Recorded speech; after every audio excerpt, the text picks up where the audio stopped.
What up? Welcome back to Cool Kid TCG. Playing my good friend Marchana. We have a matchup of Blue Buggy versus Green Yellow Yamato. This is a rough matchup. I rolled Snake Eyes. She wins the dice roll. She gets to choose. She goes first. But this is a rough matchup. One that I played before. I played against my friend Adrian. And I made some changes since then. I think you also have a different, somewhat of a strategy I'm going to try to go. I think if this is a deck that you need to be defensive early and aggressive late. The longer this game goes on, the more it probably benefits them. You would think that the longer the game goes on for Buggy, it benefits me because I could just start dropping 10 costs. But I think the double attack and all the ability for them to rest blockers, they can just like find an opening and just be really deadly. So yeah, we're gonna try this out. Again, I have a new strategy about going about this. I have new tools. I think the idea is ideally I want to play, I have a Mihawk in hand. I want to play that Mihawk on 4 Dawn. The way I do that is I find a 4-cost Buggy. So we're gonna search. We're just gonna grab a 2K there. We could have grabbed another searcher, but I'm definitely not grabbing any of the 10-cost Buggies right now. And then we're going to search with the Galdino. And again, we're not going to be able to find the 4-cost Buggy, but we can find Croc and Mihawk, and we can find Promo Buggy. I'm originally going to take Croc and Mihawk, but I'm ultimately going to take that back and decide to grab Promo Buggy. The reason being is I can use this to on my 6th Dawn turn to cheat out the Mihawk worst case scenario, but also I could shut off some pesky 4 costs that could come into play, such as Kikunoju. We get the double attack. She swings 8 double attack. We're going to take no trigger on the first one. Second one, we get a trigger of a cross guild event. So we're going to grab Croc and Mihawk and pass. By the way, she played a Momo Searcher on her 1 Dawn turn, but she did not activate it last turn. So we go to our 4 Dawn turn. Ideally here we would have had the 4-cost Buggy and we can get that Mihawk out. But we're not going to be able to find it. So let's draw 3, trash 2 with Alvida. We'll pitch the Promo Croc. Probably not going to need it. Would be nice against that Momo, but we're not set up. And we're also going to pitch the Pudding. This is kind of a mistake because later her hand size is going to get pretty big.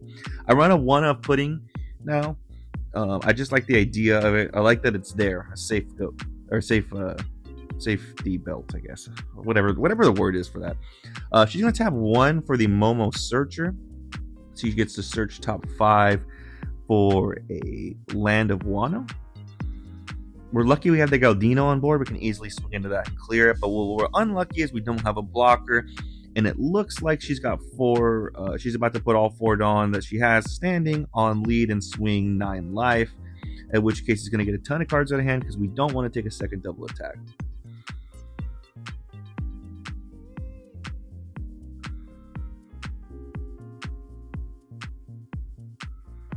She's thinking on the search. And she's going to grab the new Momonosuke. Actually, can Momo add Momo? That might have been a mistake there.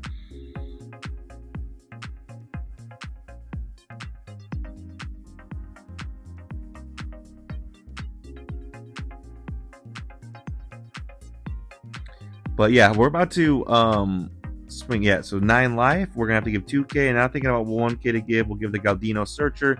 And she passes. The idea here now is we go to our 6th Dawn turn. We are going to first clear the Momo with our Galdino Searcher. And then we're going to establish Promo Buggy into Mihawk. We're going to swing 5 life. We get a 1K counter. Now we're going to swing 6 life. She takes. No trigger. Leader ability. Pitch 1 of our Promo Buggies to play the other one into Mihawk. Draw 2. Trash 1. Thinking about what to trash. It's probably risky. I mean, I want to keep the Mihawk blocker and I also want to keep as much counter in hand. Pitching the Croc and Mihawk is like probably a thing you normally never do unless you already have one or you're ready to play. But I just think that the way this matchup is going, I need counter and I need blockers. So I don't want to pitch any of those. She's going to tap all 7 for a Hody Jones. She's able to rest my blocker and my promo. She takes a life. And then now she can use leader effect to give 2 Dawn to it. So she's about to swing. First, she's going to swing 5 with the with the leader. I'm going to give her a 2K. And then now she's going to swing 10 life, and we take no trigger, and she passes. So now we're at a point where she could, in theory, she has lethal if she can rest our Momo, because, well, she can go for a game, because the double attack could take the last 2 life, and she's got a one on board the Hody, a big body, to end it. So we just got to be cognizant of that. But here's what we're going to do is we're going to start with a 5 life. She is at 1 life. So we could put some pressure, but she does have a lot of cards in hand. This is where I probably should have kept the pudding for this exact scenario. I think we have the pudding. We might be able to push pretty hard for game. But now I think she's got like 6 cards in hand. And I think the idea here is I'm thinking through. I'm at 8 Dawn. I could play 2 of the 4 cost blockers, but I think I'm going to play a Mihawk. I'm just going to hard cast the Mihawk, so we're going to swing 7 life, keep 6 standing.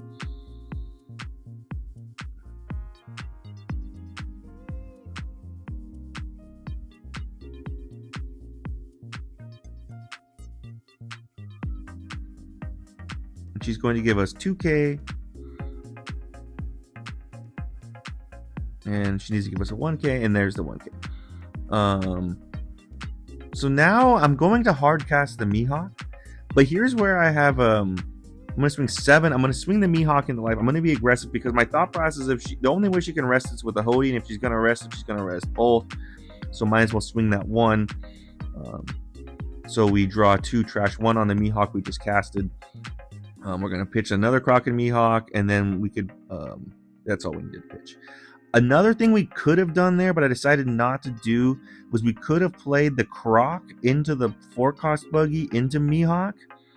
But I just didn't like the idea of going that far down in hand size at this time. I want to keep my hand big. And the Croc would just be a little bit greedy. I just need the Mihawk out there. She's going to tap 2 for Hiyori. That allows her to take the last life, or take a life, the top or bottom, and then put 1 on the top. So she stacks that life. We know it's going to be something troublesome. I'm really bad at guessing what it is. Usually I guess the Onami, but I'm guessing here it's going to be the Beji. That was what I was thinking it was. So she could stop one of our attacks. She now uses leader ability to put the Dawn on Momo. She's going to tap 5 for the other, excuse me, not Momo, for Hody. And she's going to tap 5 or 6 for the other Momo that can give power and get rush, and there's a lot of different things. I'm thankful it's not the blocker Momo, because if it was the blocker Momo, she could have, 1, established a blocker, but 2, put up the Hiyori into life, and would have 2 life and just be troublesome. So she swings 7 life. I give her 2K, 1K. I'm just reading this card, making sure all the effects. She gets an extra 1,000 power on the Yamato, and then that gets an extra 1,000 power once she returns to Dawn. She swings 10 life. Now she returns to 2 Dawn from the Hody, buffing that Momo up, and it's about to swing 8. She swings 8 into the 7, and I'll give her a 2K, and she passes. So now we're in a situation where we could Buggy. We could Buggy away. The Momo's probably the best target, even though the Hody's got some more power. It just does more things. We have 2 blockers. We could Buggy away. Like I said, we could Buggy, and then we could Sables both those things away. But I'm going to swing 7 life. She gives me 2K, 1K. Or no, she's sneaking still. I swing 7 life with the Mihawk, because we're going to test and see what that trigger is. We might be able to get to have game regardless. She takes, and it's a 0-cost event, so she gets to heal. She has to pitch a card, though. So she pitches a card. So now she has 2 cards in hand. We're going to swing 7 life.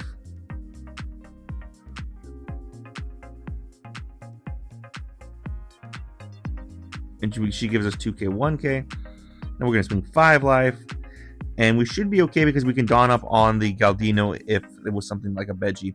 Now we can put all of it on Mihawk and swing for game.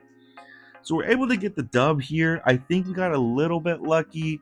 But also I think this is the kind of the path you have to walk, where to me it's like you have to be aggressive. Like I swing the Mihawks this time. Last time I wasn't swinging the Mihawks. You have to do it because my thought last time I was just keeping them up and then they were just getting rested by Hodies. Hodi's the only thing that I think that can rest it.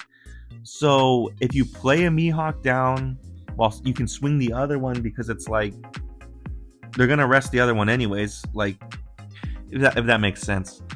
I think we got a little bit fortunate that the rush Momo she played wasn't the blocker Momo because that could have like walled up and made things difficult. She might not have had that card. But still, the rush Momo definitely applied a lot of pressure, and we were in a tough spot there. But we were able to get the dub. Again, this is a tough matchup, and it feels good to finally get a win against it.